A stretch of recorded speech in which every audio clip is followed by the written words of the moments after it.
Walang pagod kinausap ni Board Member Mylene Pineda Cayabyab ang mga pasyenteng nagsadya sa Kapitolyo noong Lunes.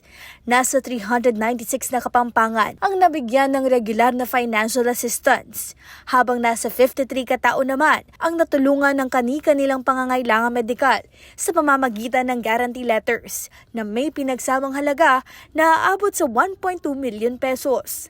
Layo ng Governor's Medical Assistance Program ni Governor Dennis Data Pineda na matulungan at matugunan ang mga pangangailangan ng mga Kapampangan.